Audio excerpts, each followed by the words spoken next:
Good day, brothers and sisters, and you are back here to Alex Sass Show and Roundtable number 6.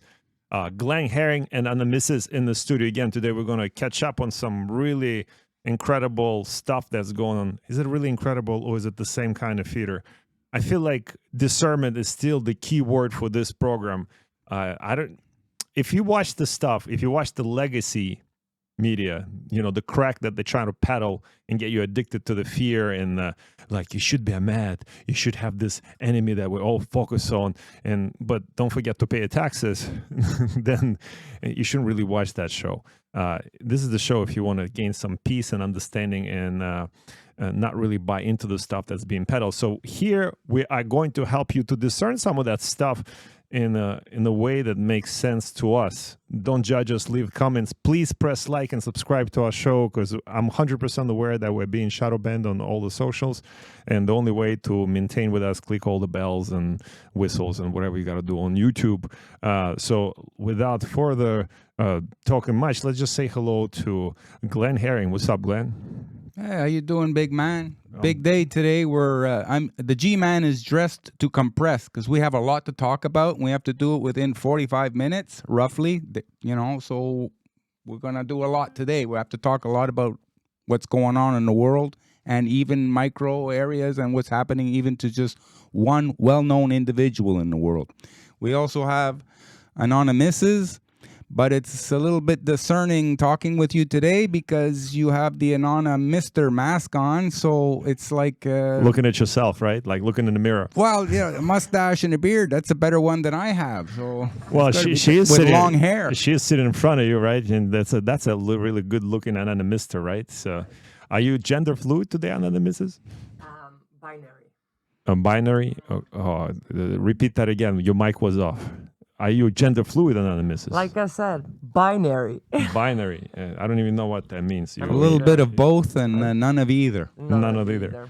You guys, I don't know, this interesting thing that's going on. If you've been paying attention to our last show and we focused on Putin's speech and a possible nuclear war and how Russia pulled out of the START treaty. Mind you, U.S. pulled out of START treaty first, but how quickly we forget. It wasn't even that long ago. But let's just listen. I mean, we are in Canada, so we're going to pull up some Canadian sources, legacy sources for you today. So let's start with CTV. I don't know this guy's name. What's this guy's name? Let's watch this guy. Omar Sachedina. Do not use that kind of language around me.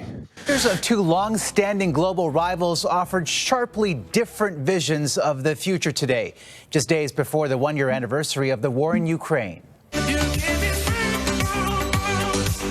Speaking to thousands in Warsaw, U.S. How President disco, Joe by the Biden way. praised Western resolve and world democracies for standing up for freedom.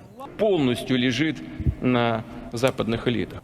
And in Moscow, in a speech of his own, Vladimir Putin, addressing the Russian parliament, suspended a key nuclear arms control treaty with the U.S. and blamed the West for starting the war. And Putin's dangerous display of defiance is where we begin tonight with CTV's chief international correspondent, Paul Workman.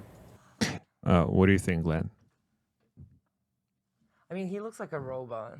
Well, he does. Well, he has to be. Like, if you're going to repeat somebody else's crap, right? You have to be like a robot. He's a well-dressed Muppet. He's a well-dressed Muppet. Yeah. Well, you're well-dressed today, Glenn. I mean, but you're clearly not a Muppet. No, that's why we're here, to give you the real news. See, if you watch the legacy shows, right? If you watch the news, and I hope nobody does. By the way, they probably have 0 ratings, and the only reason why they even still exist because our Canadian government just writes them a blank check. Can I tell you about a statistic I just found out? Yeah, go ahead, tell me. CBS, CBC had 956 employees who were getting $100,000 and more last year. 956.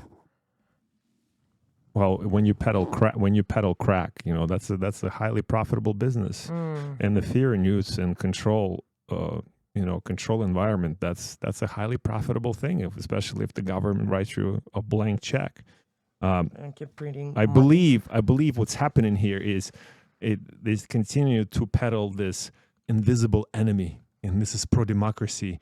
And Putin, okay, my worldview, there's more to a picture. If you still focus on Putin versus the West, or Putin versus Ukraine, or Russia versus Ukraine, you're missing the bigger picture. But let's continue to see what they are peddling to us.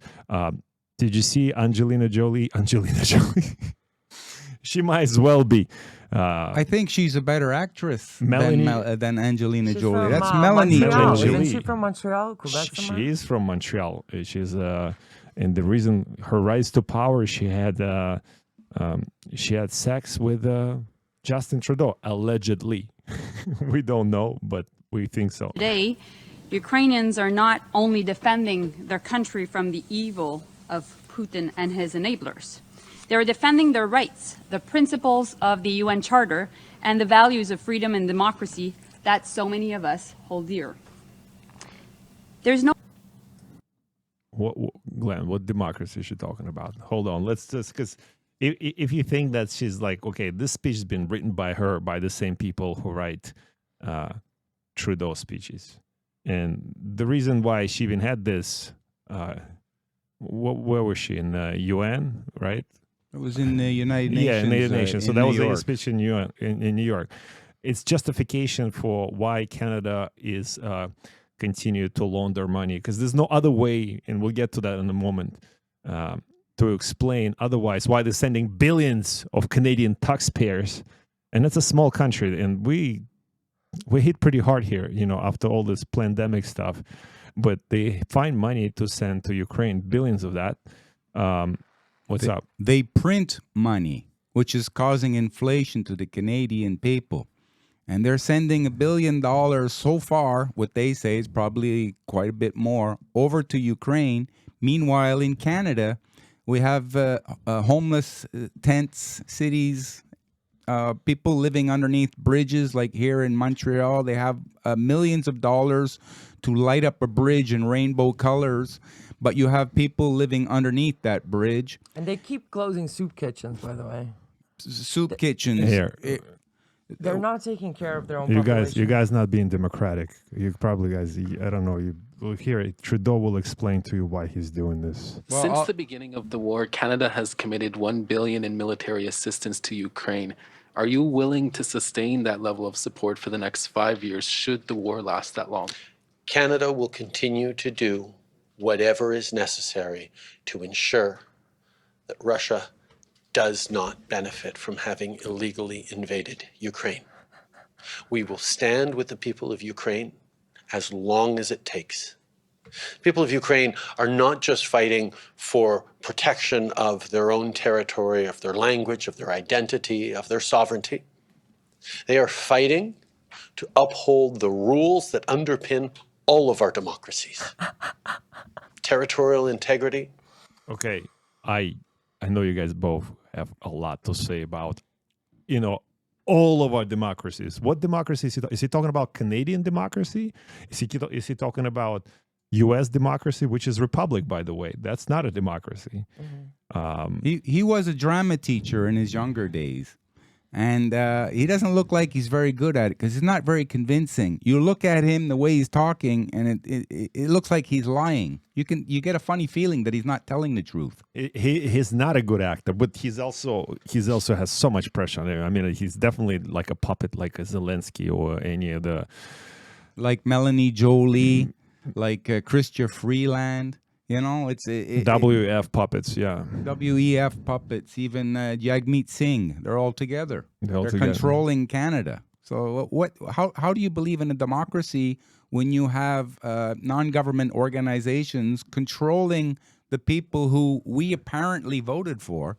But here, Which we he just, didn't. yeah, we did. What? But We didn't. we didn't. Well, yeah, We know the elections were. we'll get into that in 2 seconds. But did you see a few weeks ago, not even that long ago, like we're not goldfishes, right? We can't forget that quickly that just on the mainstream news didn't really cover it that much. By mainstream, I mean legacy. Sorry, this legacy is definitely not mean anymore. This is not a sources I go get to. I'm curious what the government continues to peddle and what the average not awake person listens to.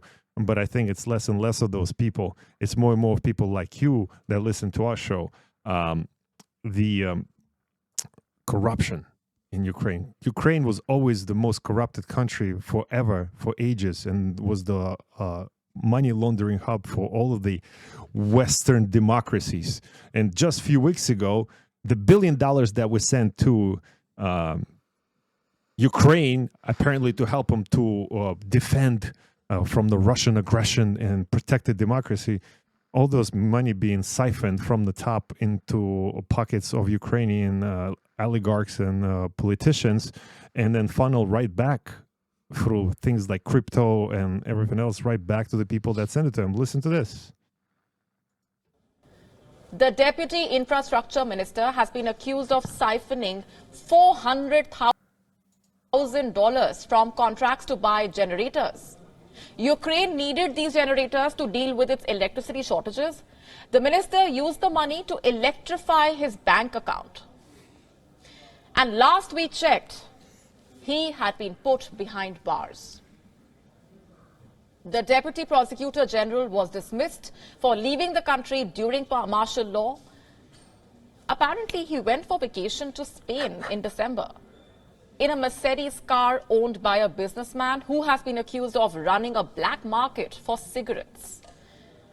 And that's not even all. This minister also tried blocking corruption cases to curry favor with his colleagues in the government. The charges against the others are not clear yet, but reports say the crazy thing is we gotta go to like an Indian news source to get the information about the things that are relevant to us. The CTV is not covering it. We have to go listen to the France 24 channel to hear more about corruption, because the CBC and Global, they may have covered it a little bit, but if you Google it right now, 2 a.m. coverage. Yeah, whatever. But if you Google it right now, you will not. Well, any search engine, this is not going to be the top in terms of like Ukrainian corruption. Let's listen to this.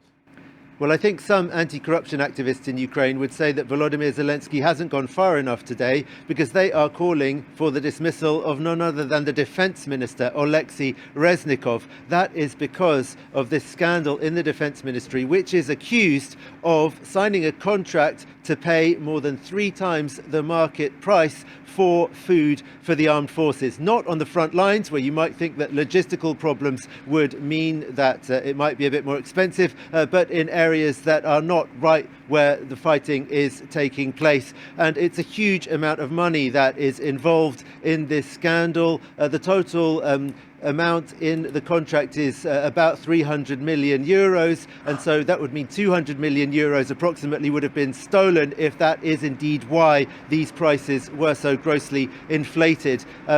Vitaly Shabunin, head of Ukraine's Anti-Corruption Action Center, one of the most prominent NGOs in the country, says that this is clearly a very crude kickback type scandal where obviously this money was going to be stolen, and it is an amount of money that is equivalent to all of the money donated by Ukrainian citizens for feeding and supplying the armed forces to one of the main charities that's involved in that. So Ukrainians are, of course, extremely angry about this. If this is true, anti-corruption activists are convinced that it is true and are saying that Oleksiy Reznikov, having tried to cover it up... Kickback, I'm with you. That's called kickback democracy. That's stealing and laundering fiat currencies while they still have a little bit of value before the Great Reset. Yeah. 200 million off the top, skimming off the top. That's crazy. How much of that 200 million? He compared it. Oh, that's the money that poor Ukrainians donated to the army. No, that's the money that U.S. is sending. That's the money that Canadians are sending, and whoever else is sending. And those people just lining their pockets with this. And I'm going back to this original statement of Justin Trudeau. We here to defend democracy that, for all over. I can't do Justin Trudeau right now, but you get it. What democracy? We'd have to castrate you first before you try to imitate him. You think so? And moving on to the next little segment, we have Tulsi Gabbard joins the G-Man himself on Ukraine's blacklist. Well, that was old news. It's actually she's Tulsi Gabbard. She is. By the way, every time you have something to say about things that are going on outside of the mainstream or legacy stream talk, or something that goes against the narrative, you are pro-Russian agent. Maybe you are Putin's crony. Maybe you straight up a spy, right? So the or disinformation agent. I don't know what would be the call. What do they call those people nowadays? So she and Glenn Greenwald and Ron Paul were put on that list by Ukrainians as Putin's agents in U.S. Tulsi Gabbard, till recently, she was. Wasn't she in military? She was. Yeah, let's listen to what. And this is nothing new. This video is a few months old. Let's watch this. She serves in the U.S. military. She served in the United States Congress. She ran for president. Now she's joining us, and we're happy that she's. I like her. Congressman, thank you so much for coming on. What's your reaction to finding yourself on this blacklist?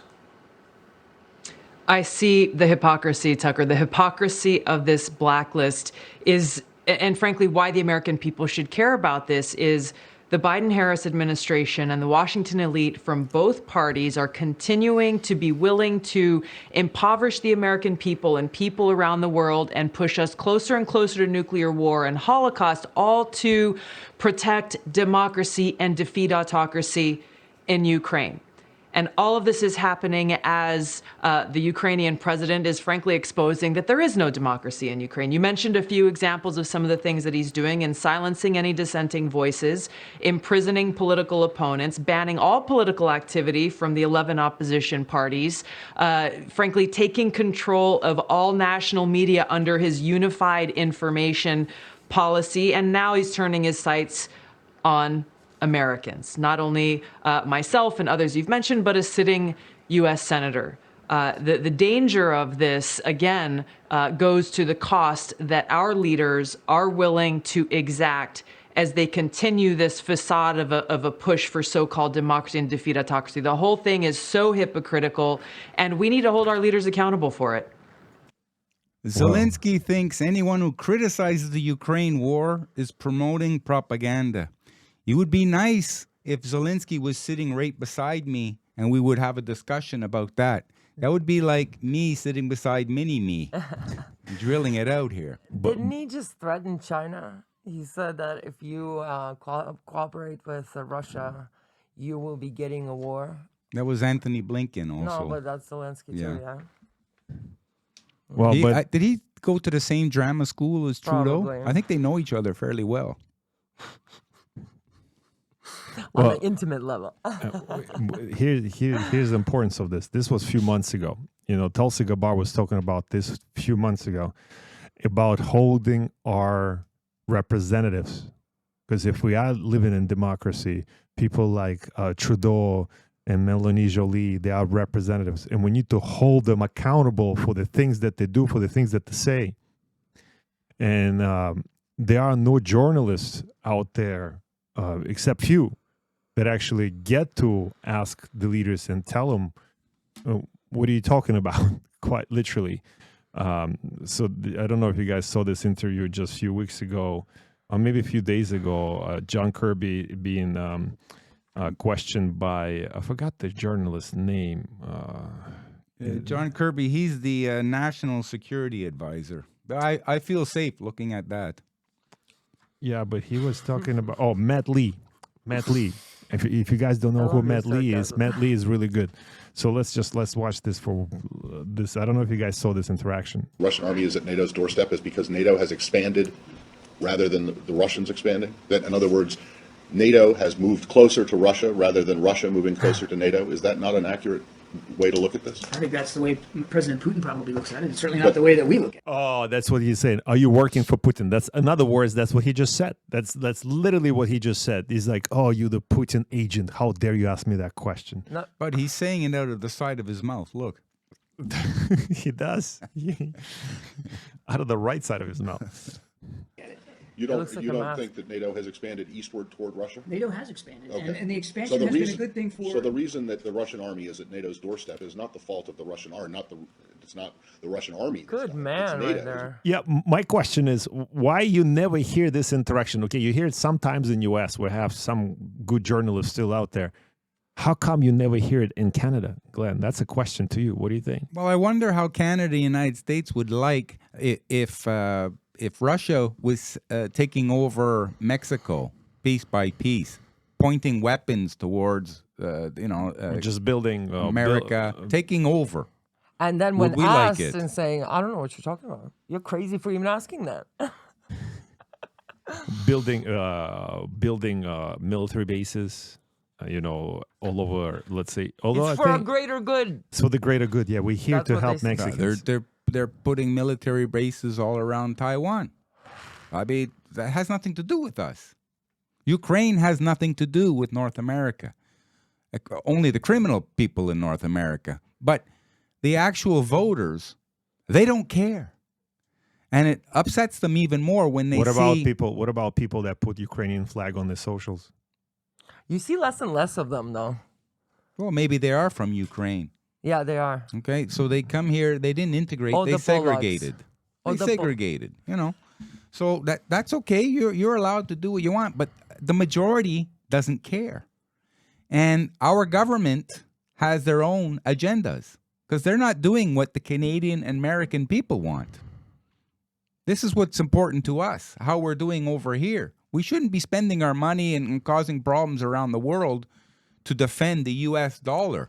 We should be better at doing our game in business and regionalization, the opposite of globalization, and then we'll be okay. But then that would be taking power away from the globalist elite. And to keep the power, globalist elite wants to keep you scared with the invisible enemy. Would it be terrorists now, then Russia? Soviet Union was that enemy, and maybe that was a reason. And I would agree, a communist agenda is not good, but Russia is no longer communist, but that's still that puppet. Let's watch a little bit more. I really like that interaction. Moved closer to I'm pretty sure it wasn't NATO who was ordering, upwards of 15 battalion tactical groups to within 10 kilometers of the border with Ukraine. And I'm pretty sure it wasn't NATO who put little green men inside Ukraine to destabilize eastern I'm states. pretty sure that Ukraine is not a member of NATO. So unless that's changed, It's not okay. changed, but I'm So, pretty sure the movement by Russia is Russia's decision. if NATO is moved east, the reason that the Russian army is closer or on NATO's doorstep is because NATO moved, not NATO because is not an anti-Russia alliance. NATO is a security alliance. unfortunately, for 50 years, it was an anti-Soviet alliance. So Where's do you the not Soviet understand Union? it? So do you not understand how, or can you not even see how the Russians will perceive it as a threat? And the fact that it keeps getting closer to their border. Who while is their this troops, man? I mean, the places where their troops are, you say their troops may have been Who? in Ukraine Matt and Lee. Georgia, are not. That's NATO. asking I'm him, not Matt Lee? going to pretend to know what goes in President Putin's mind or Russian military commanders. I mean, I barely got a history degree at the University of South. Oh, look at he just gave What I himself. can tell you Look is at that- is that, you don't know what you're NATO talking is a about. Look at my defensive alliance. credentials. It remains a defensive Fair alliance. enough, but it has moved east, correct? I mean, that's just a It fact. has expanded, absolutely. Right, exactly. But And so there's the no reason reason- for anybody to think the expansion is a hostile or threatening move. And we've been saying that throughout the last 15 years, Matt. Matt Lee. You're moving closer to Russia, yet you're blaming the Russians for being close to NATO. No. That's exactly what Hagel's We're like. blaming the That's Russians exactly- for violating the territorial integrity of Ukraine and they destabilizing don't have Which is not a territory. NATO member. Which is not a NATO. I see to you Other on that countries point. feel threatened. I think Matt Lee would be a better national security advisor. It would be better I for all of North America. It would But be it's better about for the time- world. It's about time somebody asks the questions like that. You know what I mean? Because you know how they all get scripted questions and they're not allowed to ask, or they're never going to be invited to these things. Well, he got tongue-tied quite Who? good there. Matt Lee? No, the other one. national Yeah, security yeah. advisor. Did you see his face? He was uncomfortable. Yeah, the national insecurity advisor. Why do you ask that? Well, he even had a girl helping him at 10. In '92, when Soviet Union broke down. 91. Okay, and the countries were supposed to apply for the borders, for their borders Certificate, through the yeah. UN. Yeah, and guess what? What country never applied? Ukraine. So they're saying it's still part of Russia until they apply, and they yet to apply. They were asked last year.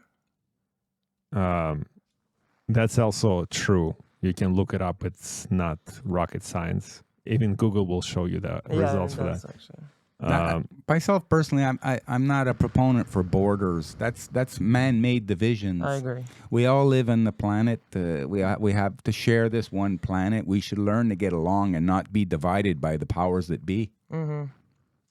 I believe this exercise that we're doing right now is not actually to divide and conquer people either. We're not here to show you that, oh, look, the Democrats are wrong, the neoliberals are wrong, or the industrial, we should all unite against them and go to war. No, it's just you need to be aware of what's going on and don't let people walk over all over you, and that you don't lose your balance. They don't become emotionally unstable and you make some wrong decisions in life in relation to everything that's happening to you. But there's more and more, I know there's more and more people that are actually waking up. There's more and more information sources that outside of the government-sponsored propaganda. You got Glenn, do you know who Jim Dore is?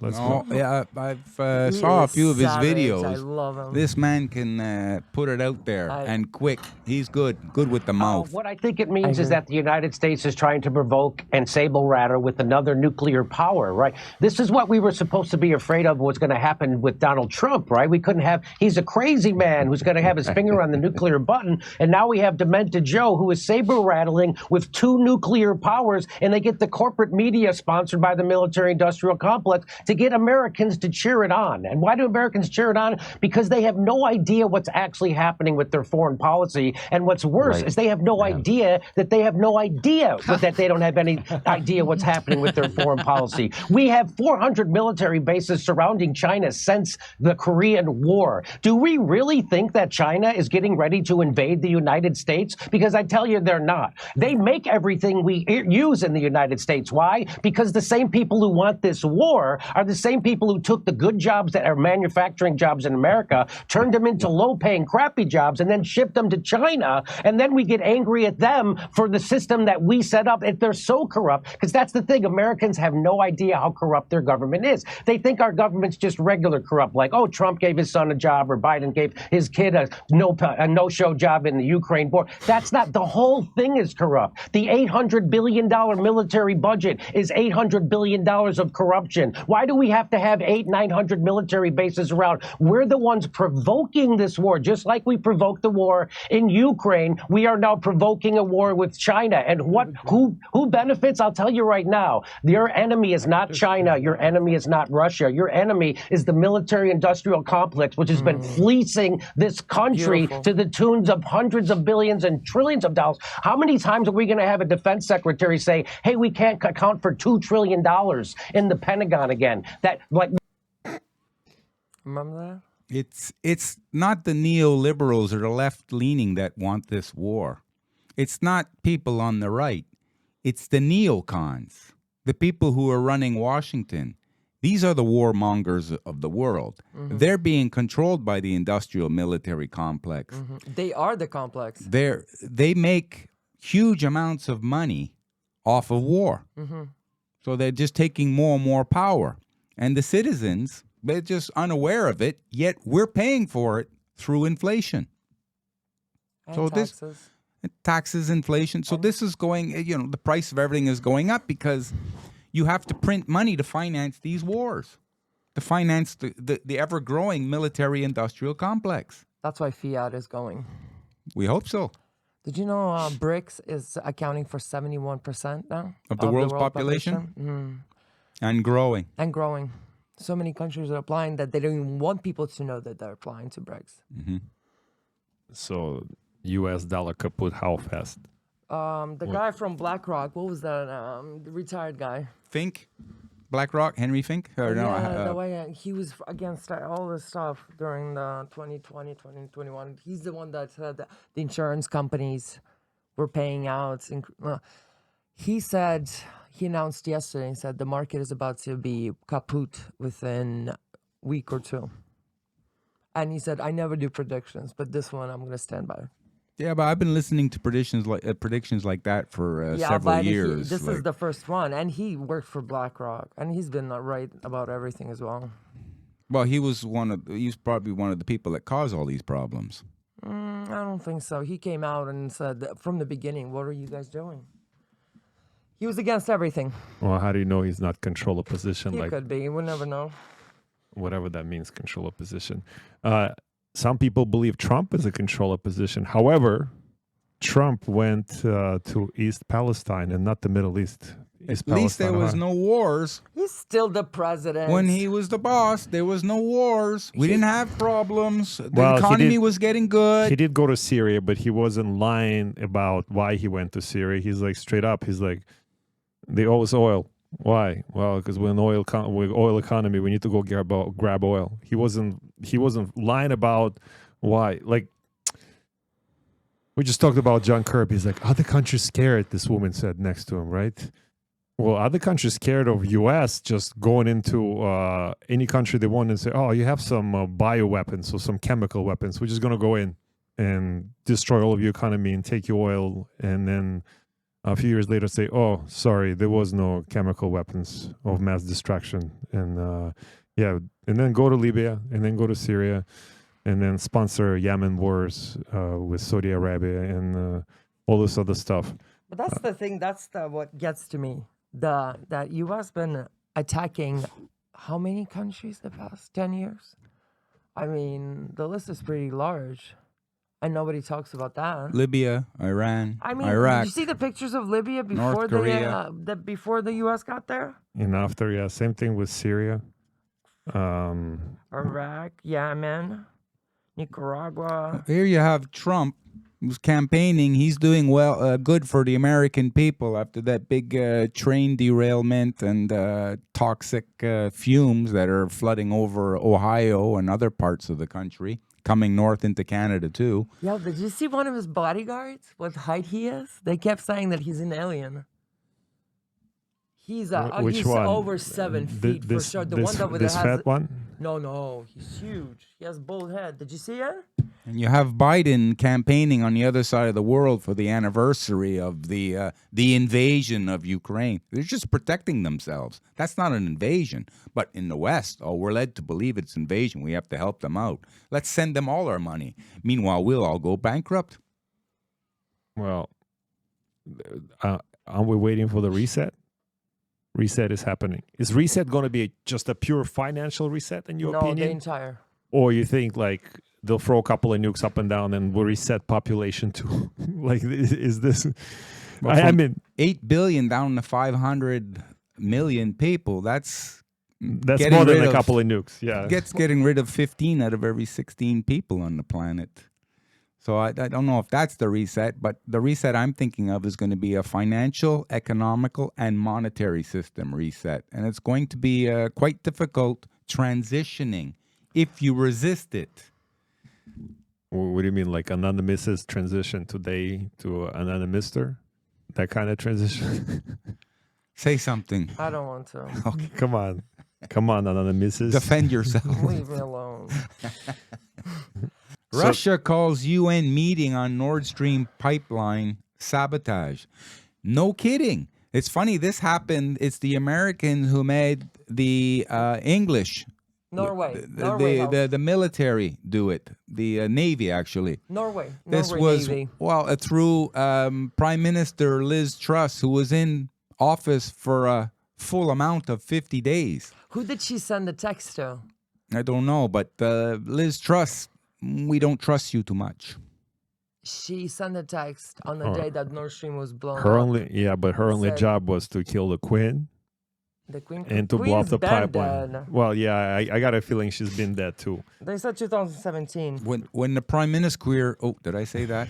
When he went over to England, he was staying in a $6,000 a night hotel. $6,000 a night. And you have people homeless here going through a rough time. Food kitchens closing down because they don't have enough donations. How do you like that U.S. and other Western countries are accusing Russia in blowing up their own income source. Their stupid. income, Everyone was like, okay, that's the just stupid. billion-dollar revenue source. Let's blow it up. That's like you've been saving money for 10 years. You have it in a safe outside of the banking system because that way it is safe. That's why they call it a safe. And you decide to light your money on fire and blame somebody else. Yeah, let's listen to this guy. What is he saying? Expect this. Many in Europe have accused Russia of sabotaging their own pipelines and speculated that more attacks could come. Moscow has rejected these accusations, saying it's the Americans who benefit most from the price of gas going up. Analysts say a high level of expertise is needed to cause this kind of damage. Well, do you even really need an expert to follow the money? What was that researcher that just came out with the report, the Pulitzer Prize winner, that they're all going by at this point? He put it on Twitter. He put a report. Oh yeah. He He did the journalist. Yes, what's his name? And then he put out a report and he said to all the countries that he it did was the investigative. US. Yeah, it was 100%. He proved it. And it was even discussed in the EU Parliament. This fellow? No, I'll tell I you did. What's his name? He's on Twitter. Anonymisses, look it up. Well, the problem now is that Germany is aware that it was not Russia. Germany, the biggest economy in Europe. They asked after that report to investigate. And Germany now, the people are rebelling against their government because they're feeling the inflation, to the high price of energies that's trickling through everything else in their economy. Anyway, how much of that is all fake, though? Like, how much of that you think is all, like, honestly, because if on one end, it's like, okay, Russia versus Ukraine. Then we realize, okay, it's a Russia against the world because we just showed you a whole bunch of news where, you know, Western governments sponsoring the conflict, not only with the money, but with intelligence and with the military equipment and everything else. But then you get the news that Russia's rescue mission to the ISS is expected to launch this week. Like, what does it even mean? Like, so if, you know, why would is Russia such a good guy that, you know, they're always turning the second cheek? Or there's two things. Either there is no space, there's more distraction, and we're living on a flat earth, and they continue to propel this agenda. Or the whole thing is orchestrated to the point that we need to focus. Russians need to focus on, you know, the BRICS countries need to focus on how the West is terrible. And the West needs to focus on how the Russia and China is about to attack them. So they need to attack them back. And then you read the news like this one, you know. Russia's space agency said Saturday it was planning to send rescue ship on February 24th to bring home 3 astronauts whose return vehicle was damaged by tiny meteoroid. Of course it was. Yeah, the launch is expected on February 24. A spokeswoman for Rosmos space agency told AFP. So who's there? I mean, are there any Russians on ISS? Flew Russian cosmonauts to meet him. Oh, there are Russian astronauts. So they're saving their own. It's the Western countries that are against Russia. Russia is just defending itself.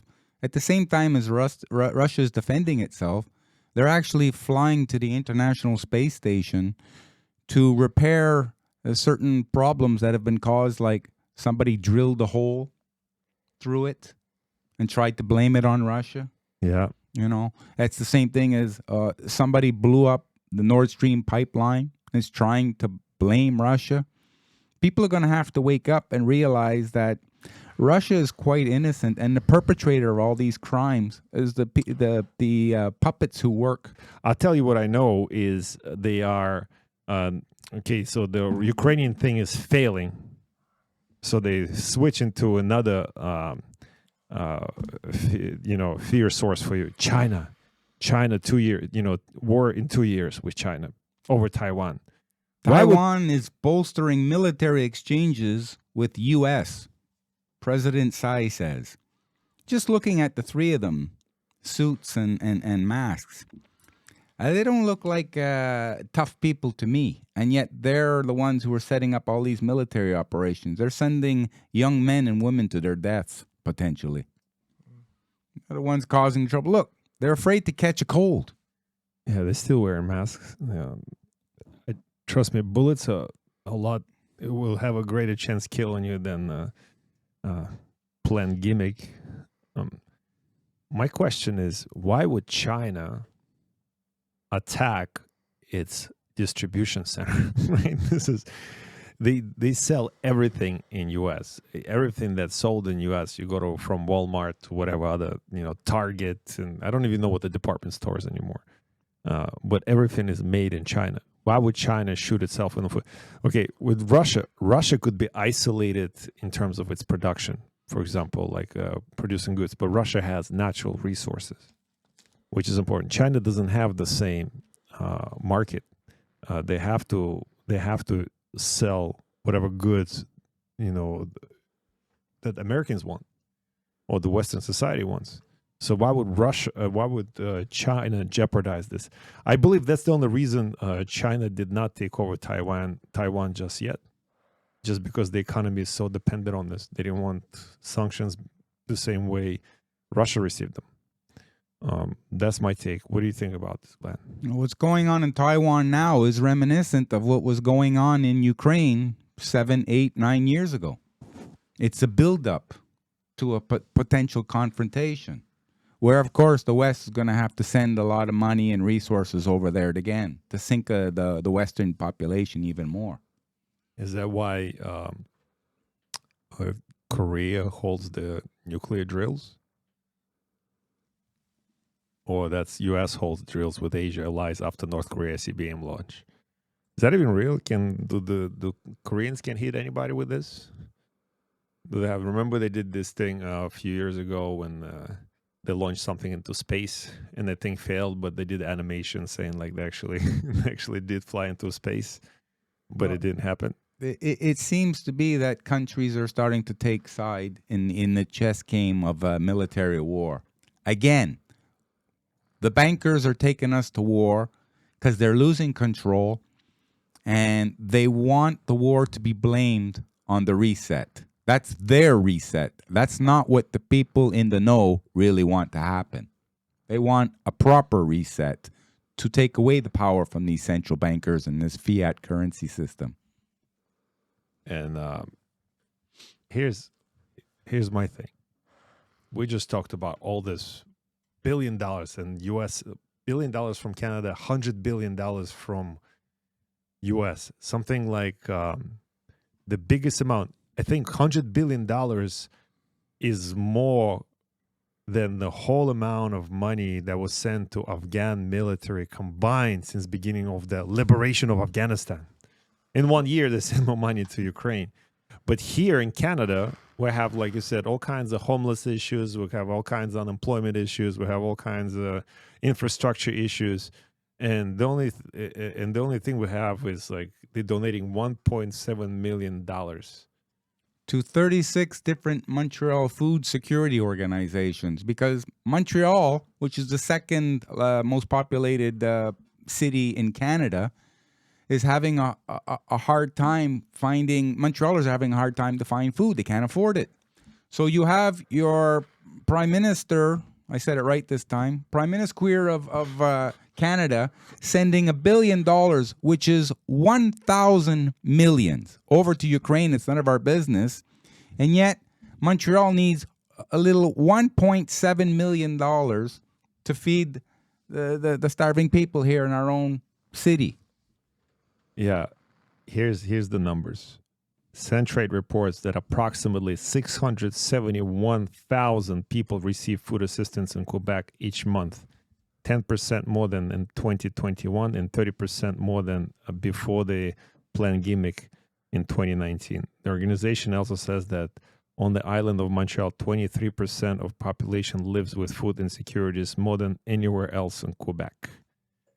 That's a quarter population of one of the biggest cities in Canada that it lives beyond paycheck to paycheck. They have to go to food bank, or they have to go to the other organizations to rely on being sustainable. That's a matter of survival, especially here in Canada when it's really, really cold, and you can't just go outside on your backyard and grow dandelions for dandelion salad.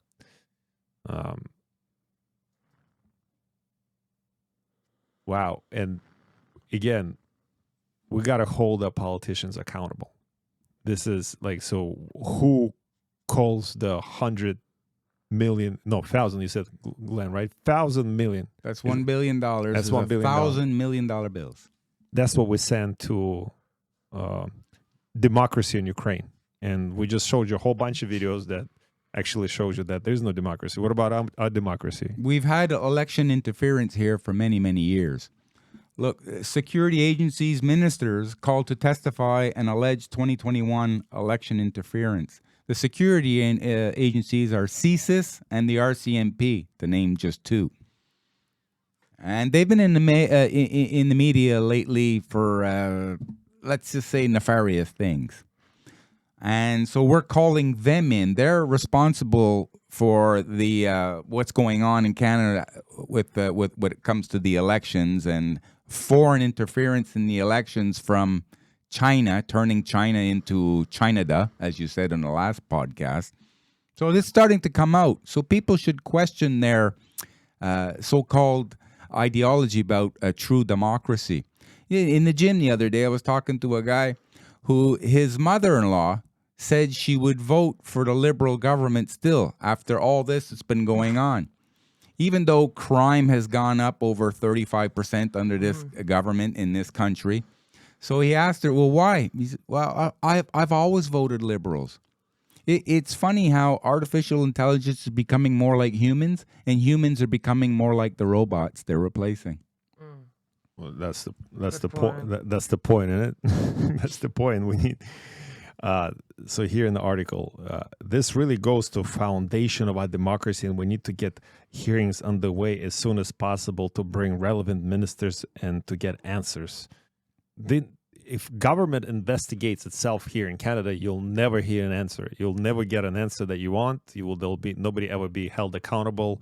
Nobody ever be fired. Nobody ever be sent to jail, or even worse. In this case, it's treason, right? Election interference by a foreign power. That's like having the fox guard the hen house. Here, I'll do it. Free meal for me. Do you remember this? That's the reason. Admiration I actually have for China. Their basic dictatorship is allowing them to actually turn their economy around on a dime and say we need to go green as fast as we need to start investing in solar.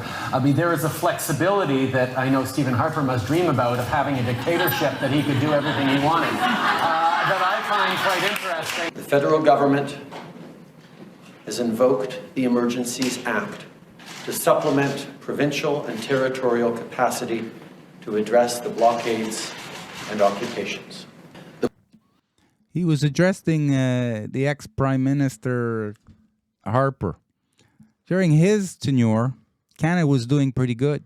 We had no debt. By the way, Canada is in debt right now, the second most, or tied with the worst time in history, which is just after the World War. So here's what I'm thinking. The reason why U.S. even has a Second Amendment is for the things like this. So the next politician like Justin Trudeau doesn't come out and says, oh, I want to be a dictator. He doesn't really come out and say that he wants to be a dictator, but he admires dictatorships. And then he actually implements dictatorship. And by the way, he's been very active in disarming the populace. And why is he disarming the populace? So we have no opportunity to defend ourselves, and defend ourselves specifically from the tyranny, but also from other things. Did you see the story that self-defense in Canada, when lethal force could be legal and when it isn't? A couple of guys broke into a guy's house. They were assaulting his mother. They wanted to steal something, so the guy shot one of them. Now he's up for second-degree murder. That's crazy. You have people breaking into your own house, threatening yourself. How is that even legal? What, he can't self-defense? Certain part of the country, it's considered self-defense. Other parts of the country, it's like a gray issue. Really? In the United States, somebody breaks into your house, you shoot their head right off. You don't have any right to. What are you breaking into a person's house for? To either steal something or to do physical harm to somebody. but they say, oh, no, you need reasonable force. In other words, if a guy breaks into your house and he holds you up with a knife that's 6 inches long, but you come out with a machete that's 26 inches long and you chop his head off, oh, that's murder because you overstepped yourself. You were using too much force. Oh, I'm sorry for choosing that knife when he was threatening my life. Don't show up to a gunfight with a knife. That's one of the reasons why we have Rambo the Rottweiler here. Because he got guns.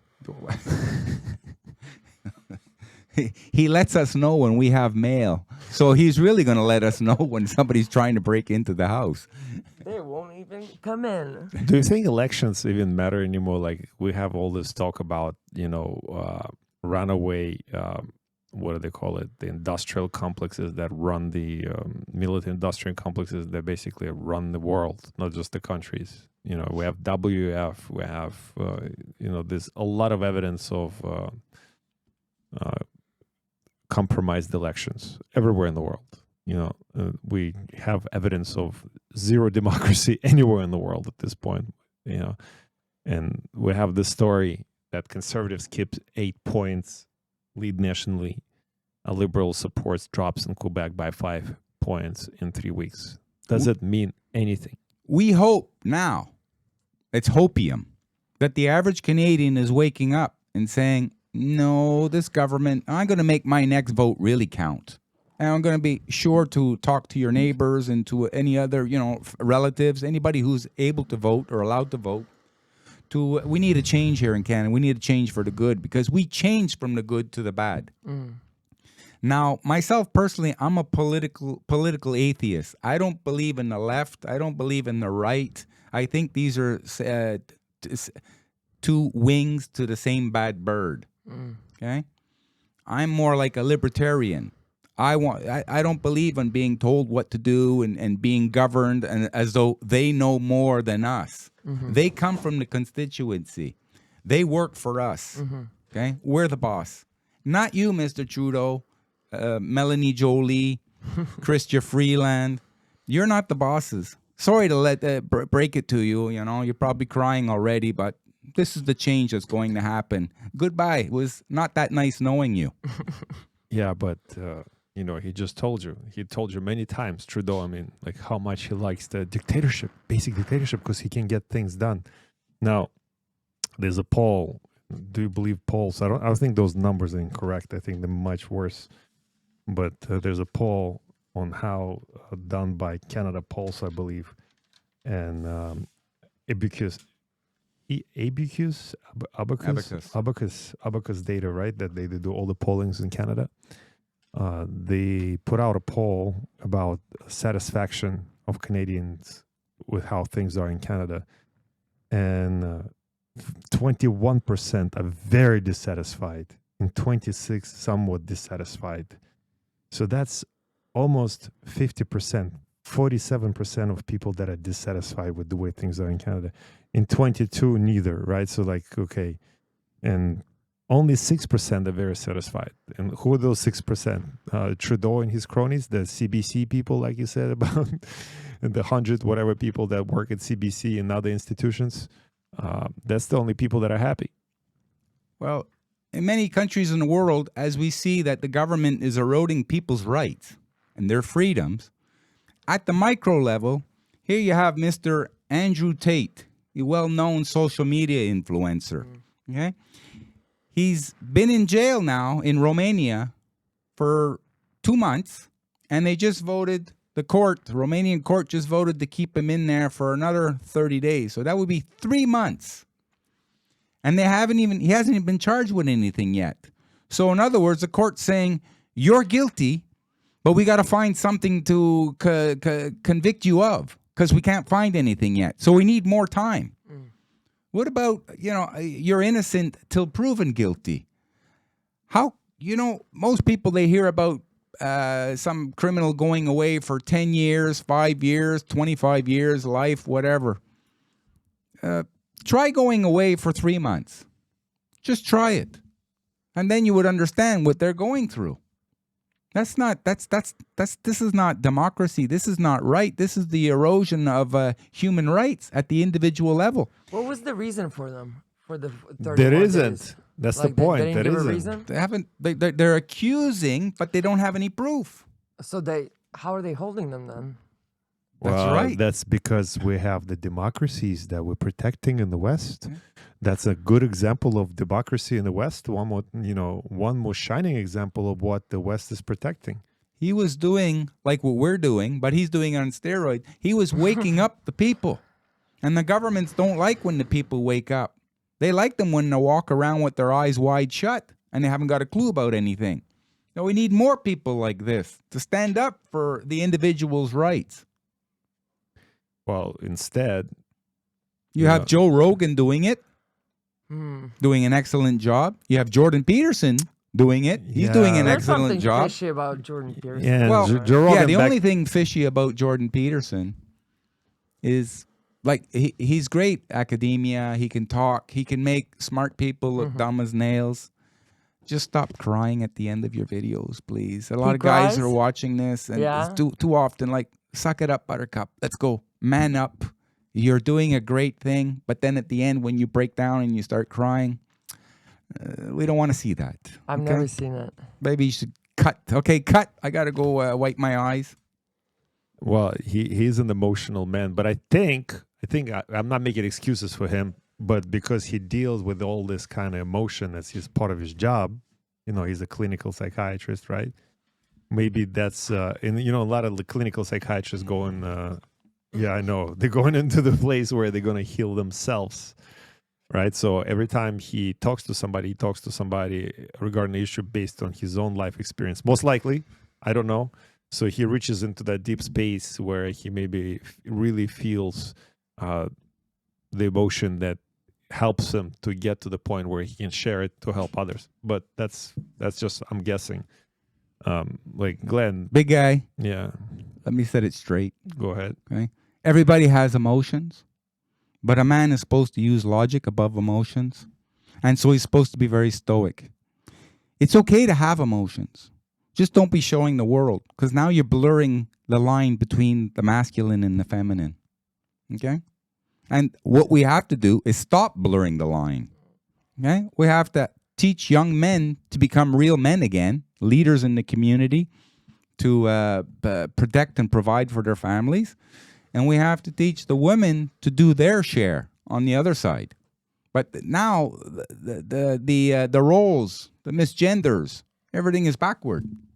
And that's not working out too well. How you weaken a people or a country is you target the men first, especially the young men. It takes a little bit longer, but when you weaken them, then that's the end of that country. That's a good way to end the show, too. Again, brothers and sisters, discernment. Stay focused on what's important to you. Whatever they tell you on TV is not of importance to you. Being a man, being a woman, being a family, that's what's important to you right now. Take care of your home. Take care of the peace at home. Take care of keeping your home sustainable. And keep people that's supposed to be representing your interests, but they don't. Keep them accountable. How do you keep them accountable? We can discuss that in the next show. So please tune in to our roundtables and to Alex S. show and to the Glenn Zone. Thank you, Anonymisses. You have any last words? No. No? Thank you so much, both of you. And I'll see you on the next one, brothers and sisters.